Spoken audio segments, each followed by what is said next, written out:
ಅಕ್ಷಯ ಸಮೃದ್ಧಿ ಗೊಬ್ಬರನ ರೈತರು ಏನಕ್ಕೆ ಬಳಸಬೇಕು ಅಂತ ಹೇಳ್ತೀರಾ?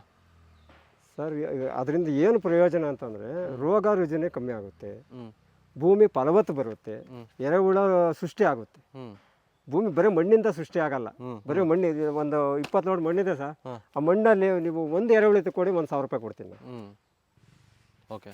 ಒಂದು ಎರೆಹುಳ ತಗೊಳ್ಳಿ ಹ್ಮ್ ಸಾಧ್ಯನೇ ಇಲ್ಲ.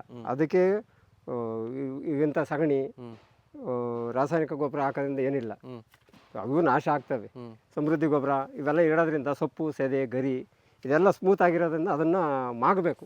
ಮಾಗಿದಾಗ ಎರೆಹುಳು ಸೃಷ್ಟಿ ಆಗುತ್ತೆ. ಹ್ಮ್ ಈ ಸಮೃದ್ಧಿ ಗೊಬ್ಬರದಿಂದ ಅಷ್ಟೇ ನಾವು ಹಾಕೋದ್ರಿಂದ ಸಾಕಷ್ಟು ತೋರಿಸಿದ್ನಲ್ಲ ನೀವು, ಹೌದು ಹೌದು ಎರೆಹುಳು ಮೇಲ್ಮೇಲೆ ಇದೆ ಹೌದು ತೋರಿಸ್ದೆ. ಹೌದು. ಅವ್ರ ವೃದ್ಧಿ ಆಗಬೇಕು. ಅವ್ರ ವೃದ್ಧಿ ಆಗೋದ್ರಿಂದ ಹ್ಮ್ ಭೂಮಿ ಫಲವತ್ತಾಗುತ್ತೆ, ಬೆಳೆ ಚೆನ್ನಾಗಿ ಬರುತ್ತೆ, ರೋಗಗಳು ಕಂಟ್ರೋಲ್ ಆಗುತ್ತೆ, ಹ್ಮ್ ಅಂಡೋಡ್ಕ ಕಂಟ್ರೋಲ್ ಆಗುತ್ತೆ. ನಮ್ಮದೆಲ್ಲ ಕಂಟ್ರೋಲ್ ಆಗಿದೆ ಸರ್. ಮುಂದೆ ಆಸದ ಅವಾಗ ಹ್ಮ್ ಅಡಿಕೆ ಕಿತ್ತಾಗ ಹೆಂಗೆ ಬೀಳೋದು ಹಂಗೆ ಬೀಳೋದು ಸರ್. ಹ್ಮ್ ಇವಾಗ ಕಂಟ್ರೋಲ್ ಆಗಿಬಿಟ್ಟಿದೆ ಸರ್. ನೀವು ಬೇರೆ ಗೊಬ್ಬರಗಳನ್ನ ಯೂಸ್ ಮಾಡಿದಿರಾ?